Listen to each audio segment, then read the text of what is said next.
Bismillah, alhamdulillah, assalamu alaikum. That is the greeting of peace, and we wish it upon you. Thank you for tuning in to another episode of the Dean Show radio show. And today we're going to be discussing family planning, where some people went wrong and how you can go right. We love our brothers and sisters in faith and our brothers and sisters in humanity who we want to be our brothers and sisters in faith. So we want to give some advice. This is for everybody. Everyone can benefit from the advice that we're going to be getting from not the car mechanic or the ice cream man, not Bob the Butcher, but Dr. Bilal Philips. Sheikh, are you there? I am, and glad to be back with you again. I love working with you. Thank you very much. Assalamu alaikum. Wa alaikum salam wa rahmah. We are going to be talking about family planning. Some people are thinking about having a family. Some people have a family and the kids are young. And some individuals have gotten far beyond that point. Some of their kids are already out in college, finished college. So we're going to take an individual's life and kind of dissect it so everyone can benefit. This person will be a doctor who's been implementing Islam, that complete submission to the will of the one who created us, the creator of Abraham, Jesus Christ, Noah, the sun, the moon. In Aramaic, Jesus called this creator Allah. We call him in Arabic Allah. So this is the creator we're talking about. And this doctor from Hungary or from Poland or from Europe, he's been implementing Islam for a long time, since he was a teen. His parents did also. But he came over to the States and he had a family, but now somewhere something went wrong. And we pray to the creator of the heavens and earth that he protects us and helps this individual, whoever it is who's having a hard time, and protects us from having a hard time. Now, the children, the girl has gone off to college and she's kind of blended in with pop culture. She's dating now. She's got a boyfriend, 2 consenting adults. The older brother, he didn't go off to college, but he joined a gang. That's another type of family. But there's another son that's coming up. He's not of that age yet, and there might still be some hope for everybody. But we want to see how could an individual who's been praying 5 times a day, but somehow the children went astray. Where do we begin, Sheikh? Well, we should begin from the idea that, as you said, planning, is a necessity in our worldly affairs. We all recognize it. And we know, as they say, if you fail to plan, you plan to fail. Yes. So yes. This works in the business world, day-to-day world. And of course, the family is no different. The family is family business that one should plan out properly. One should be aware of what one's getting into, what the issues are, etc. And if one is just bumbling into it, well, we just got married and, we'll just play things by ear. As they come, you deal with it. You find out later on, well, I shouldn't have done that. And you find out, later on, well, yes, I should have done that. And so on and so forth. You bumble through. Then what's going to happen is there's going to be a lot of what they call collateral damage out there. And that's what's happening to many families. Collateral damage. Yeah. And so we, when we have to go back and look at this situation, it's good to look at it right from the very beginning. How that individual, because you have a man, a woman, and children. Okay, how did that individual get together in the first place in terms of husband and wife? Oftentimes you find situations where the husband, he's practicing and the wife isn't. Yes. Or the wife is really practicing and the husband isn't. You see? So when you start off like that, this is what they call, this is the time bomb, just waiting to blow. Wow. Time bomb. It's a time bomb because, it's not going to work.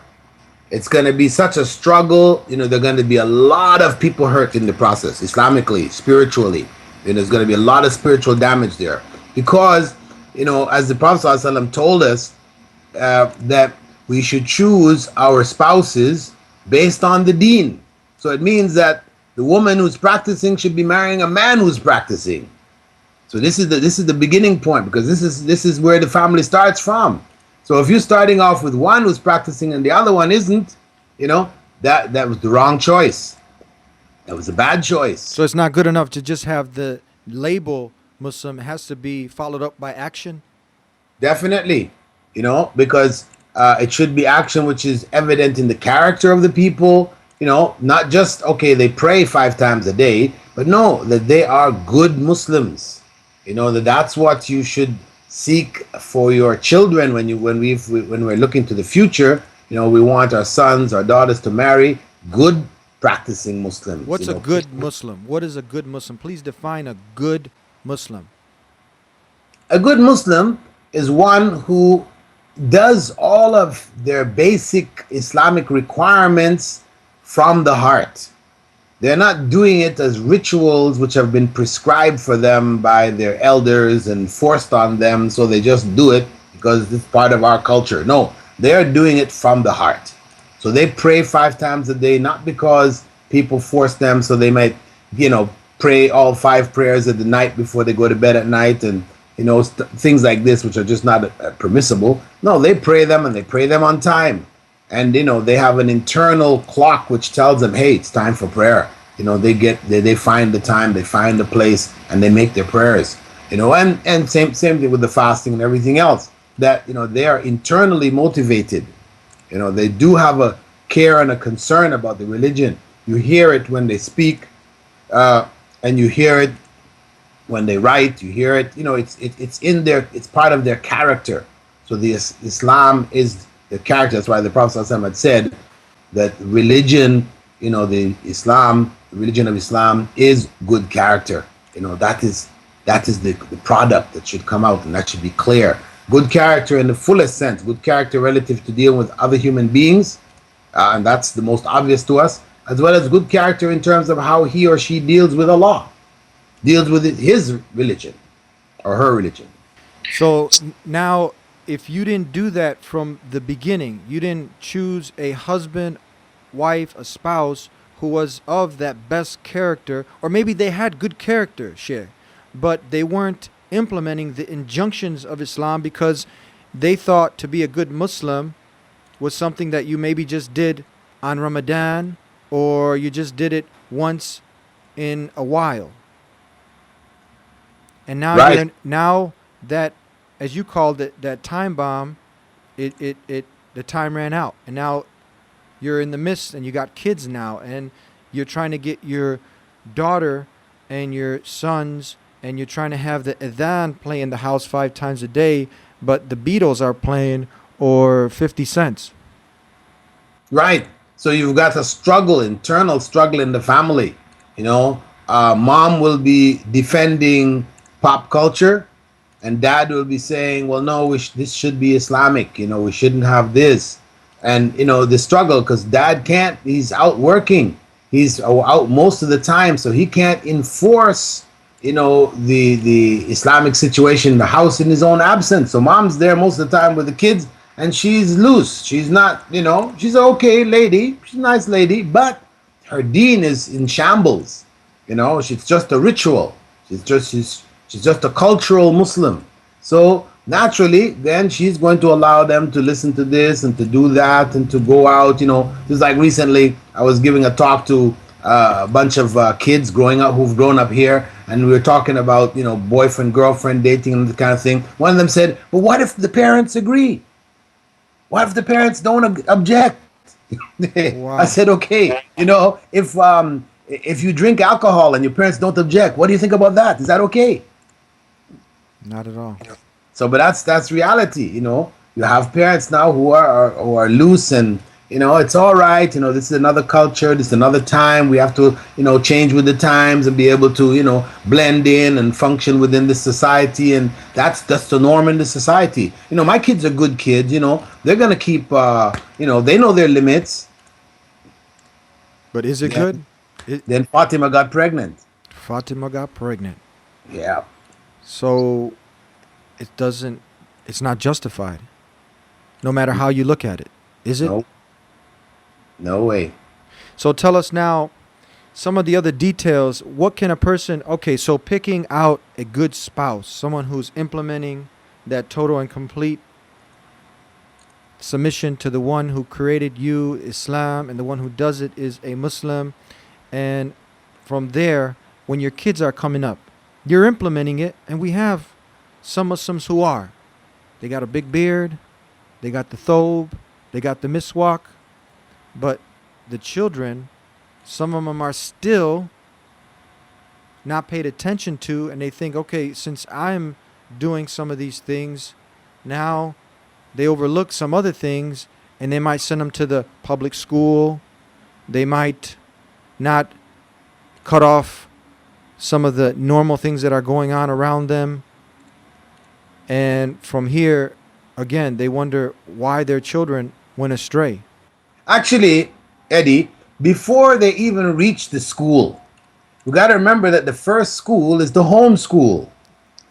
It went from 1 year to 6 years when they're learning at home before they even get into the school. Yes. So a lot of your damage is done during this period, because as psychologists, child psychologists, etc., have already pointed out that between the ages of 1 to 5, the child's personality, character traits, etc., are formed. And those traits are difficult to change later on. You're creating in those early years, you're creating the human being to come.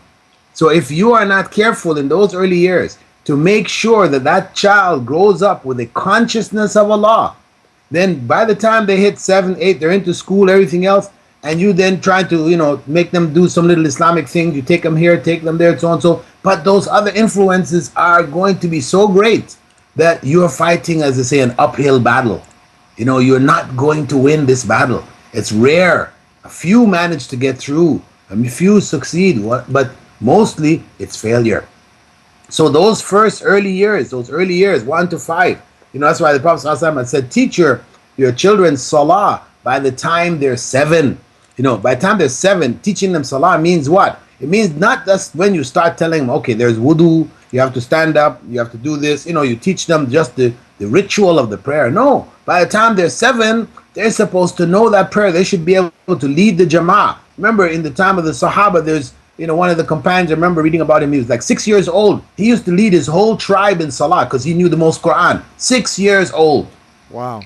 And to lead that salah means he has to know, if you break wind, you got to get out of there. You can't, you can't stay there as the imam. You passed wind, no. He knows what to do if he made a mistake. He knows what to make sujood sahu. All the different things of the prayer. It's not just the mechanics. He's not got the Quran, he's got the basic mechanics. No, he needs to know all your basic knowledge that you need to have about the Quran. By the time he was 6 years old, he was doing that. So 7 is like the cutoff point. That should be taken care of. Done, finished, end of story. You're not even talking about that anymore. Right? Yes. So it means for that to happen, you had to have, been doing that from the time the kid is like 3. 2, 3, the kids will get up and try to pray beside you and all that. You got to feed that. You got to nurture it. You got to praise it and encourage it and have them make those prayers. Take them to the masjid with you. Remind them of Allah. Whenever you're explaining things or, you're correcting their behavior, you always try to link it back to Allah. It's because Allah said, this is something which Allah doesn't like. So and so you're always bringing things back to Allah so that they are growing up with a consciousness. They will always, in their minds, always relate things back to Allah. And that is the foundation that you want to bring and establish before you even talk about putting them into school. And then you have to decide now, which school do we put them into? Well, we're talking about those early years because, as I said, those are the key years which will determine the future of your child. So from the ages you said of 1 to 5, crucial years? Immensely crucial. By 7, it's done. The job's done. Should be whatever you're going to be faced with later on in life, you've made them in those early years. So 1 to 5. So 1 to 5 now. This is why they're telling people don't put your kids in front of the TV at the age of 1 and 2 and 3. These years, don't put them there. This is non-Muslims. Looking at what's happening to the children and that, is saying, hey, this television is damaging. It's your surrogate father and mother. Hey, we don't need it. Actually, a lot of people in America have taken televisions out of their homes. Or at least the thing is, you control it. You put on Islamic programs. You make sure the input that's coming into the house, you got to your television, it's Islamic input.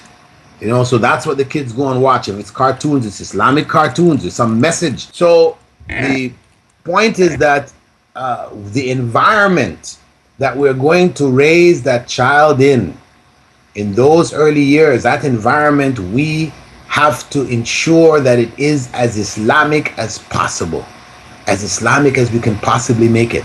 So inside of the home, as I said, we have to have a clean home, a home that is really Islamically respectful, reminding the members of the family of Allah. It's not a home where, we put a few verses of the Quran, Ayatul Kursi, whatever, on the wall in nice calligraphy, and we say, okay, we got an Islamic home. But, we got all kinds of magazines, we have all kinds of, television programs, we have radio, we have, music blasting in the background, whatever. So the whole environment is satanic. It's not Islamic, So very important that we have a clean home, and then outside of the home, because kids spend so much time in home and then so much time outside of the home. So it means what? It means that you have to have, especially in this kind of circumstance, you have to have friends who are like-minded.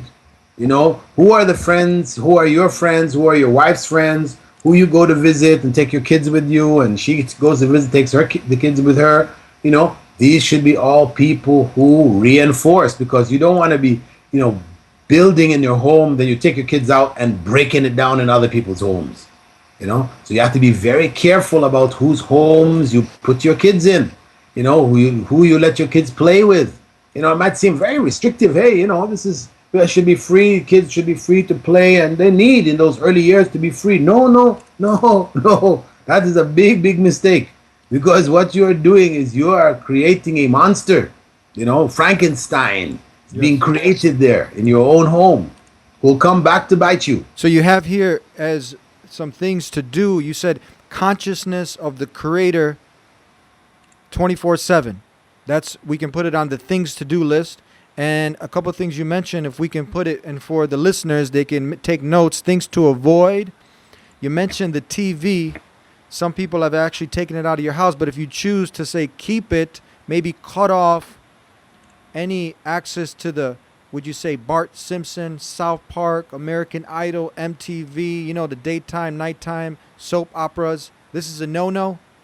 Exactly. And the thing is that you have to provide alternatives, because on one hand, you cut off these things, but then, for example, in the Muslim world today, there's a lot of work has been done in media. So you have a lot of cartoons and things like this, which are Islamic, where there's some Islamic message, moral being taught in them. So they can watch them, they can enjoy them, because they're kids. They like, moving pictures and things like this. So we get books and things like this for them, and build their environment that they're going to learn from in the home. We have to, work on not just cutting out things, but also adding things. We have to add many things, because we're trying to counter something which is overwhelming. We have the media monster outside, which is, overwhelming, trying to overwhelm the families. Everybody gets sucked into this thing. So we have to develop alternatives. We can't just, forbid, say no, and, the child just feels deprived. So we have to fill that void for them with what is healthy and is going to help fulfill the kind of goals that we have for our children. So take out. And also, I'm sorry, go ahead, Sheikh. Yeah, I would say also among the things we have to put in is the Quran. You know, we have to put that Quran in strongly from the time the child reaches around 3 years old, 3.5 years old. They can start to learn the Quran. Most people, they having their kids learn Quran when they're already, quite big. But technically speaking, I mean, some of my kids already, they were already reading Quran with tajweed at the age of 4. You know, so it's not this is not they were not super kids or special. No, we just took the trouble to work with them, get them good teachers and so on, and they were already learning from those early ages, so they should be linked up with the Quran, right? Linked up with the Quran, which is the verbatim word of God, Almighty Allah. We're going to take a break and we'll be right back with Dr. Bilal Philips here on the Dean Show radio show.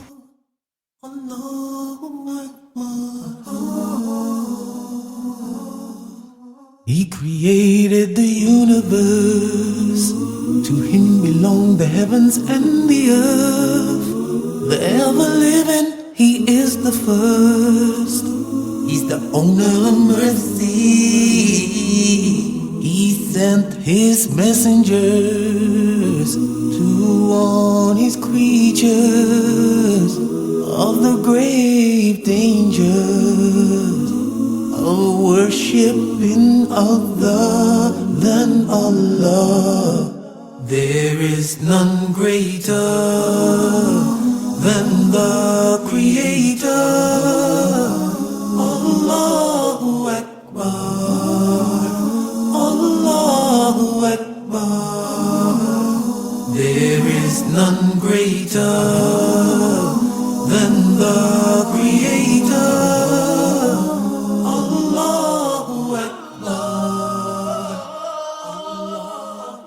You have to pray as if everything depends on Allah, and it does. But you must work as if everything depends on you, and it doesn't. That's my point.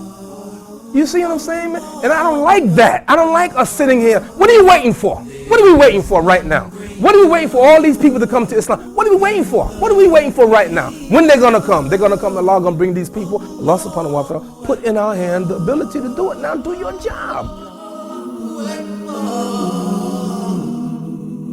And we are back again on the Dean Show radio show. We're taking away, as the Sheikh was talking about, some of the poison and substituting it with some good stuff. How about a few suggestions? What do you got Zaki. Have you heard of Zaki? No. Zaki, the brothers from down in Australia, some real good brothers from One Islam. One Islam, yeah, sure. Yeah, they have a big purple Zaki, and he teaches the kids how to pray. I think, or Huda TV, Peace TV, maybe even the Dean Show. Mm-hmm. Are these good substitutes? Sure. You have Adam's World and all the stuff which was done by Astrolabe from long time ago. Adam's the puppets. World. Adam the puppet. Where they did this way back, maybe as much as 15 years ago they started producing them. So Astrolabe has a whole ton of materials which teach the kids how to pray, how to fast. All the different pillars of Islam are there, and it's done through puppets, sort of like Sesame Street style, So yes, yeah, there's no end of stuff out there that we can gather, and we have to be conscious. Of course, it's not going to be just dropping in our lap. We have to make a conscious effort to go out and build, a proper library in our home, which the children can, reach out to. Whether it's a media library or it's books and magazines and things like this for the kids, we have to build that environment for them. And as I said, link them up with the Quran and link them up with good friends. As the Prophet ﷺ had stressed that the good friend is like the perfume merchant. If you sit with him, either you're going to walk away smelling good because you opened up enough perfume bottles and the scent has reached you, or he's going to give you actually one of those bottles, whereas the bad friend is like the blacksmith. You hang around with him, either he's going to be beating the iron and the sparks are going to burn your clothes, or at least you're going to go away stinking of smoke. So you have to be very conscious of the friends that you choose for your children, and that is a part of their growing environment. And anyone who has a sensible mind, who's a sensible person, they don't even have to be one who has consciously submitted to the Creator, but they want the best for their family, and hopefully, God willing, they'll accept the way of the Creator sooner rather than later. But now they see that this is not good for my child if he sees two adults being promiscuous, which a lot of times you'll see in the commercials, you'll see even in the cartoons. Isn't this right? So we're saying something that's logical. This is something that is detrimental to the children. Absolutely. So those early years, as I said, we have to be particularly careful. The input that we put in there, the environment that we have them in, the contacts that they have outside of the home, we have to be working consciously and conscientiously on all these levels. It's a job. It's a responsibility.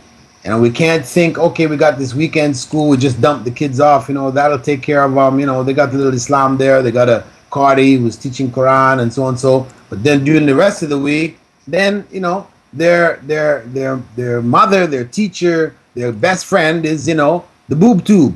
So we're fooling ourselves. The boob when tube? they talk about, The boob tube. yeah, the boob tube is television. That's what we used Yeah. to in my day, right? Yeah. I don't know. Maybe that's a outmoded term now, but Nice. I like the it. boob tube, yeah. Yeah. But yeah, because the thing is that when they show you the amount of violence, I remember reading of some statistics, like in the average Roadrunner, right? The bleep bleep, the old Roadrunner. I don't know if it's still shown, but they say that the amount of violence that happens in the average Roadrunner cartoon far exceeds, you're talking about 5-10 times, the average Terminator Schwarzenegger movie. So no wonder the kids are acting up and being violent when they're watching some of even the cartoons, which the adults might think are innocent. Mm-hmm. Mm-hmm. It's Tell- promoting a culture of violence. And we You're laughing at it, as the Roadrunner smashes, he gets his head smashed in with an anvil. Hey, this is not something that's funny. How can you laugh at that? Yeah.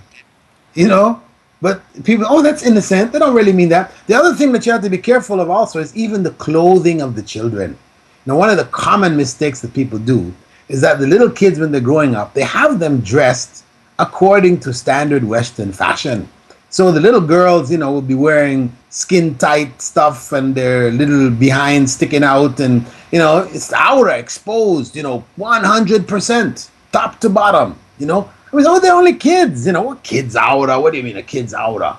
But hey, you know what? If that child gets used to exposing their aura from early age of childhood, when you warn her now, she reaches puberty and okay, now you got to get on that hijab. Hey, now you got a fight on your hands. You got somebody who has been accustomed to exposing her aura all the way along, and now you're saying cover it all up. Hey, you've got a serious problem here.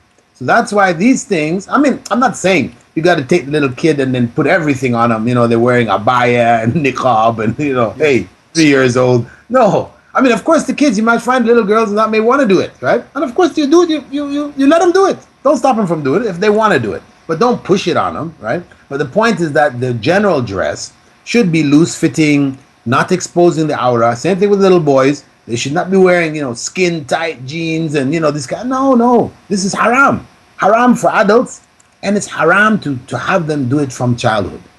Because you're creating a mentality that feels no shyness. They feel no sense of modesty. See, because that's what's happening, isn't it? You have a culture of immodesty.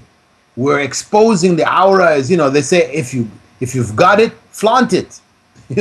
So that is the culture. We have to counter that culture. We have to build in the children a sense of modesty. So when they're taking a bath, they don't do it in front of all the other kids. So the other kids are looking at this one's aura and that one's looking at this one's aura, and you think, oh, they're just little kids. No, you start from the earliest age to give them a sense that, hey, no, you should cover yourself, you put on your clothes, you go in the bathroom, so and so. You don't let, your sister, your other brother be looking at you whilst you're doing these things. Once they reach that age where they can do it. I'm not talking about now the baby's on its back, can't even walk. So, okay, no, you got to say aura. Okay, Yeah. we're talking practical, what's real. When the child reaches the age where it can put on its own clothes, then they should be putting it on in privacy. Yes. Not in front of the other children. They should have that sense of shyness. You're building a sense of shyness where you don't want your private parts exposed. Tell us now, Sheikh, as far as the children now coming to an age where they need to go to the school, they need to go to an institution where they can learn more from than just being in the house. Tell us. And let's say, before you even get there, brother, before we say they need to go and learn more than they're learning in the house, I wouldn't want to go there, because if parents are very strong, organized, then they can teach them at home all the way through. We have homeschooling, brother. We have brothers and sisters who are homeschooling their children, saving them from the damage of these schools, teaching them from the home all the way up till they graduate. It's happening. This is becoming a big thing even with the Christian community. Yeah, sure. Because Yes. they can see the damage that's happening in school. So before we want to say they need more, no. Yeah, they reach the next stage where they should receive more, but that more can be done in the home if one is able. Okay, we have to admit that the most parents are not able to do it because of their own training, their own backgrounds. This can be improved on, so we can have more people properly trained. They have, homeschools where they have all the material already prepared. You don't even have to really, if you're a high school graduate, then you can handle these programs, Culvert and these other types of programs where they've worked all the details out for you. You just got to be there with the kid, supervise, let them do their stuff. And you'll find that the kids who study at home will be like 2-3 grades ahead of the kids who are studying in the public school. Some people have compared it to spiritual suicide, or even flushing a child down the toilet, sending the children to a public school. What do you have to say about this? Definitely, absolutely. Putting them in that environment is haram. That's what we have to understand. Fundamentally, it is impermissible for a Muslim to put their child into a public school. For fundamentally impermissible. Why? Because it is the right of the child to receive an Islamic education, an Islamized education. Meaning, in an Islamic environment where the classmates are mostly Muslims. And not to say you can't have non-Muslims around them. Could be some non-Muslims in school also, but mostly Muslims. The teachers are Muslims. The administration is Muslim. The school functions according to Muslim principles. It's not a business. It's not a business which we call Muslim school, but it's a truly Muslim school, which may be financially viable because it has fees, etc., to take care of itself, but it is first and foremost a Muslim school. So that's the right of our children, that they are put and raised and trained and taught in Muslim schools. Now, can you elaborate on this just a little bit more, as far as you said now that we talked about the homeschooling, you have this option, and then you have the Islamic school, but now totally out the public school. Is it because of the principles and morals on one end aren't to the standards, and now this can have an impact? Valentine's Day, Halloween, and all the other influences, the mingling of the co-sexes and boys and girls passing each other love letters at such an early age, and this kind of is acceptable, but according to the Creator's laws, the one who created us, this is not acceptable, and you'll have more of this in that institution. Is that right? We can say, brother, that education is fundamentally the conveyance of culture, a nation or a people's culture, to the generation which comes after them. That's what we're doing. That's what's happening in the school. Besides all of the other things, this is primarily what is happening, that the teachers are conveying their culture. They're conveying mathematics, science, English, everything else in a cultural package, right? A cultural package which is, for the most part, in clear opposition to Islamic culture. So putting the children in there, as you said earlier, is in fact spiritual suicide. You are, laying the foundations of the destruction of your children, putting them in public school. But of course, we have to also look at the realities, when we talk about this, realities of how many Muslim schools are there. Yes, there are hundreds and hundreds of them in the US now, and hundreds every year coming up. People are becoming more and more conscious and trying to do it, and after they've seen the damage that has happened with the first early generations that came through. Because I remember we used to look at the immigrants, as a convert Muslim in North America. Myself and other friends used to look at immigrant Muslims who came to North America, and then we would see their kids getting all messed up and everything else, here in North America. We said, look at this, man, these people are really not serious about their deen and this, that, and the other. But then, as we had kids, and our kids grew up now in North America, the same thing was happening. Even though we were conscious and we were trying this and that and the other, they said, wow, this the only answer is that these children must be in Muslim schools. It is a necessity. I mean, how many generations have been lost? We talk about the figures of how many people are coming into Islam daily, and they estimated somewhere around 400 people a day in the US. How many people are leaving Islam daily? Maybe it's 500. So actually, it sounded nice when we said there's 400 coming in every day, but if we got 500 leaving every day, hey, that's not too good at all. Yes. So we have to establish more and more Muslim schools, and this requires sacrifice and effort. This is where the parents now gather with other parents and make the necessary financial, and educational sacrifices to get this thing happening, to establish these schools across the country, more and more of them, because there is no other way forward. Without them, there is failure. No, some people say, well, I know so-and-so, he had his kids in the public schools and they went through and alhamdulillah, they came out and they're good Muslims and they're doing it. Yeah. There are some people, you can find it in the Guinness Book of World Records, who fell out of airplanes, at 40,000 feet and their parachutes didn't open, and they lived to talk about it. But do we build our lives on that happening, that event? No, man, that is like a 1 in a million, Yes. Hey, you don't build rule, you don't determine your life based on these massive exceptions. Because that one kid who came through, they came through okay, they even went to college and came out, look at them now, they're top, in the community, they're right on it. And okay, let's look at all of the other children who went to school along with this person. What happened to them?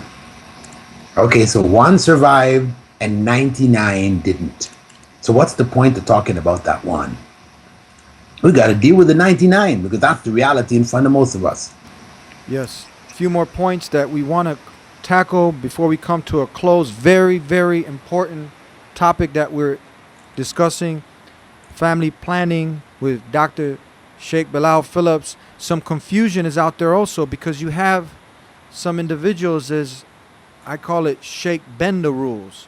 So some people who are in a certain community, they'll have, for instance, the Eid gathering, and then the next day they'll rent out a big, huge hall, and they'll have what's called the cultural folklore, where the men and women, boys and girls, the teens, they come together, and then they're dancing and doing different cultural dances, and the parents are also getting together, and they got the band. So the normal person is looking and saying, well, the imam is here, and the kids are together and dancing, and the music is playing, and this is an Eid party right after Eid, and then back in the outside of the hall, the kids are, and the boys and girls are intermingling, exchanging phone numbers, and this is all under the flag of Islam. It's Eid, brother, the day after, and the imams are there. It's confusing now. Absolutely. I mean, it is no harm in terms of Eid gatherings, and of course, we are encouraged to gather and enjoy the Eid, and families should feel that sense of togetherness on Eid, everything else. But it's got to be according to the rules. I mean, it's not just a free-for-all, and according to what we did back home, and how our culture used to be, and our cultures, most of our cultures are very un-Islamic. So I mean, what happens is that people, when they get together, well then, okay, all the males get together. You know, I mean, the families may come to a location together, but then they separate once they get there. The females go off and they mingle and they, whatever, they do their thing, you know, within the bounds of Islam again, you know, but it's done in a separate fashion because that's the way that Islam prescribes. And that is for the protection, you know, of the modesty and the character of the Muslim youth as well as the adults, you know, growing up in this kind of a society. So, I mean, you definitely need to deal with the bigger kids now because you're moving up into the age where they're into dating and all these other kinds of things. I mean, you have to start finding a proper spouse for your children. You know, you have to have this clear to them in mind that, hey, you know, we will, when the time is ready, we will be there to help you. Because, of course, a lot of times parents neglect this when the children reach the age where they're starting to think, well, you know, maybe I'd like to get married or whatever, this, that, and the other, you know, that we should be there to help them, you know, and not force it down their throats later on down the line, you know, where it's a matter of cousins and close relatives, etc. You got to marry in the family, in the tribe, in the clan, whatever.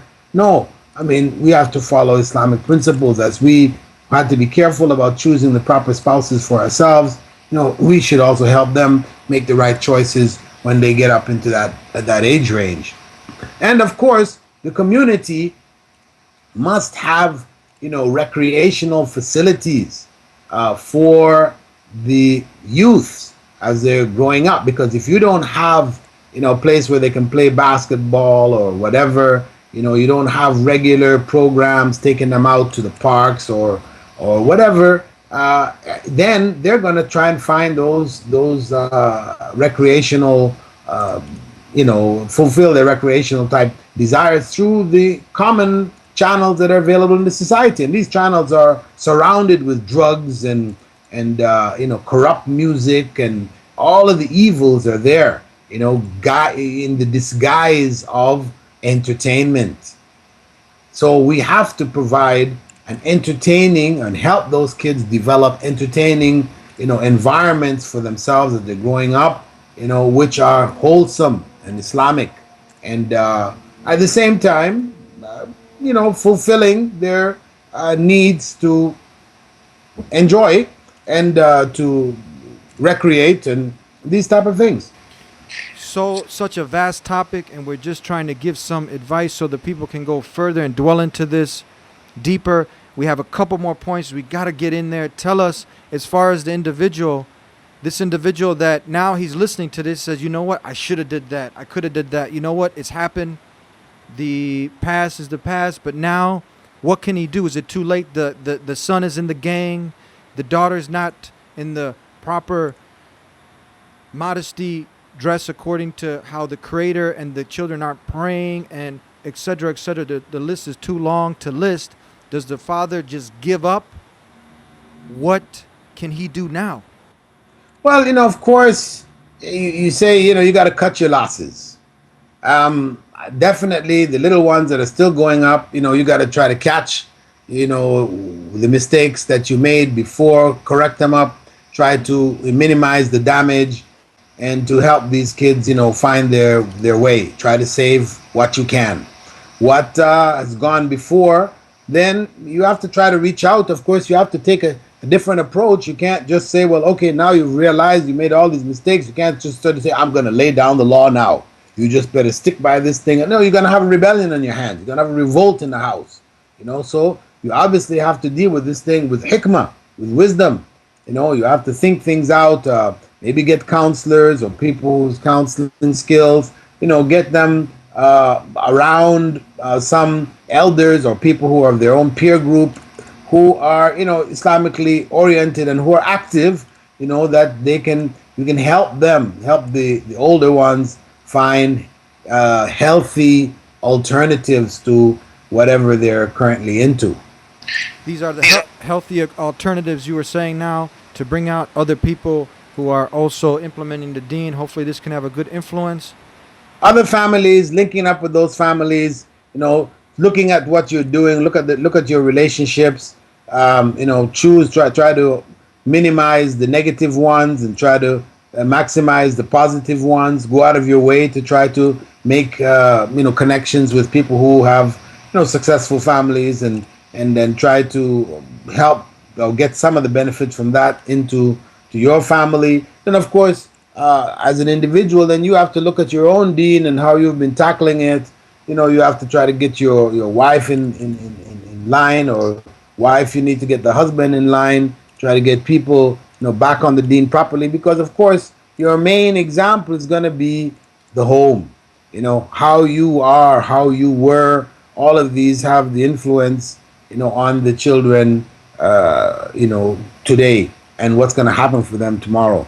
So I mean, you have to make changes also. It's not just about tackling them and saying, well, okay, they need to do this, they need to do that, but no, you have to be a better example. You have to try to get your house in order. So and you have to do it, as I said, now you have to do it in a wise way. You can't do it the way you could have if you had laid the foundation. You don't have the foundation now. You're trying to put a foundation in place, then you have to do it in a very gradual and understanding. And you have to keep in mind, it's your fault. They're like this because it's your fault.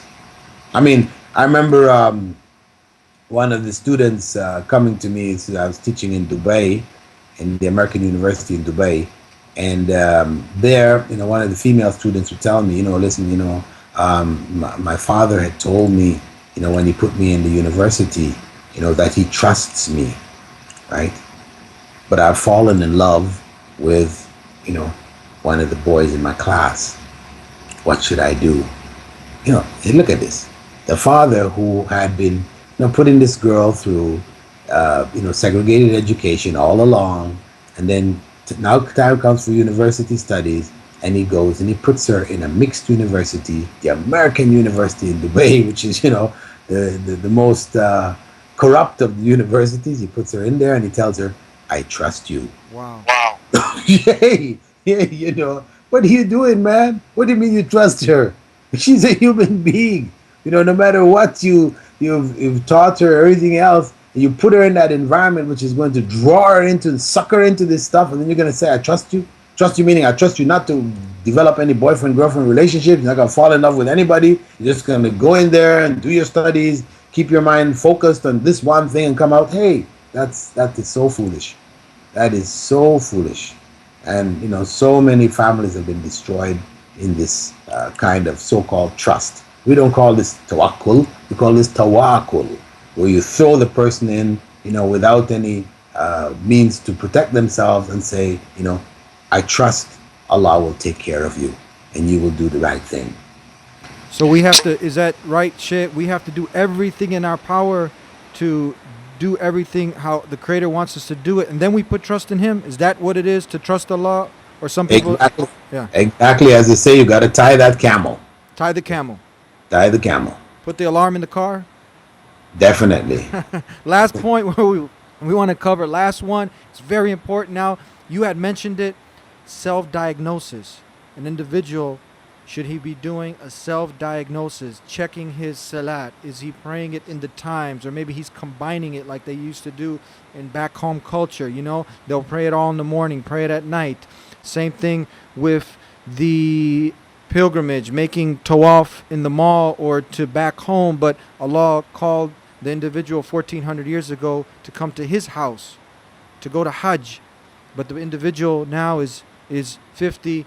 He's still been implementing deen, but she still hasn't gone to Hajj. Little details like this, indulging in usury, interest, and the list goes on. Self-diagnosis. Can this also be bringing the anger of the Creator of the heavens and earth, because we're not obeying Him? We fear more the people and what they'll say instead of fearing the Creator. Definitely. We can't move ahead if we haven't understood what's the problem and where the problem lies. The problem lies fundamentally with us. That's what we can't escape. It's easy to blame it on others, blame it on the kids, blame it on the environment, blame it on all the other things. But the bottom line is that the real and major blame comes back to us first and foremost. We have to be conscious of where we've gone astray, where we have made our mistakes, and in that way, if we've understood, then we can make a change. If we haven't understood where our mistakes lie, then we're doomed to repeat our mistakes. That's the bottom line. I mean, that's common sense. So it is definitely necessary for us to stop and look at our situations now, what we're doing, what has become cultural norms for us, and things like this, or things we've brought from the old country or whatever, and put them on the scale of Islam. Because if we're talking about Islam here, establishing Islam in our families, really planning for the hereafter, meaning that our focus is the hereafter. And this comes up, when you talk about education, put the kids in the school, put them in the university, so and so. You have to think. You're putting them in university. I mean, even in the university experience. Now, people go to university just for the experience of university. What does that mean? It means party. You get out there and you party. Yes. Right? The university experience is a party experience. You're free from the bounds of the family now. You're on your own. You can do what you want to do. That's the university. So hey, before you go and put your son or your daughter in that, you've got to make sure that they got their heads on right. If their heads are, spun around and they're messed up, that's just going to make them more messed up. And when they go into university, if their heads aren't right, then they have to choose subjects which are appropriate for them as Muslims. It's not just take any profession to do anything, to be anything. We can be anything. No, as Muslims we can't be anything. You have to think about what professions you're going into. How is this profession going to benefit the Muslim community? It's not just about you making money. Yeah, this job or this profession gives me lots of money. But no, you have to think, does the community need this? Will I be able to serve my community and help my community from this? Or am I going to be isolated from my community, off in another world altogether? So these are things and considerations that one has to take into mind carefully. Women going into university, what are they going in for? What professions are they going into? Is it just the university experience? Beware. Better they stay home. Better they stay home than just go there for the experience. That experience is an evil experience. So therefore, if you're going to put your girl into university, for one, you have to make sure that she's down on the deen. She knows the religion. She is clear. She's focused. She's practicing. Okay, then what profession are you going to put her in? Okay, the Muslim community needs this profession. They need female dentists. They need female gynecologists. They need female teachers. So whatever field she's going into, it's a field which is needed for women. Women need to be trained and professionals in these fields. So, you think. It's not just about the next phase of life, which is the university experience. Last closing comments and suggestions, not only to those who have consciously made a decision to submit to the one God alone without any co-equals, co-partners, worshiping him on his terms, doing things how he wants them to do it. This is a Muslim living Islam in totality, working for the next life, paradise, and avoiding the ramifications of following your lusts and desires, which produces the hellfire. Tell us also for humanity that has been listening, and they say, man, these people are adhering to a strict moral code, and their logic is telling them, man, if I implement this, I'm just going to be a better person. So give us advice for those Muslims and also for humanity in general. Closing comments and suggestions, Sheikh, please. Well, because of the fact that we're talking about, raising children in North America, raising good, righteous, trustworthy, upstanding citizens. For us, of course, it's Muslims first, which brings out all of these other qualities anyway. It means that, as we said in the very beginning, if you fail to plan, you plan to fail. So we do have to plan this whole process out carefully.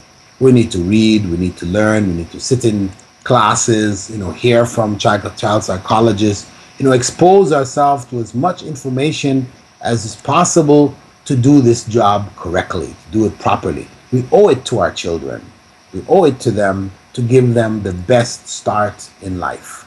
And that begins, as we said, all the way down to the first year and all the way up to the last year. We have that duty, as an obligation on us all the way through. So we need to equip ourselves with this sufficient knowledge to do this job properly. And we need to be conscious of the Creator in order to give that consciousness to our children so that they will grow up with a moral foundation which is firm, which will carry them through the tests and the difficulties of this life.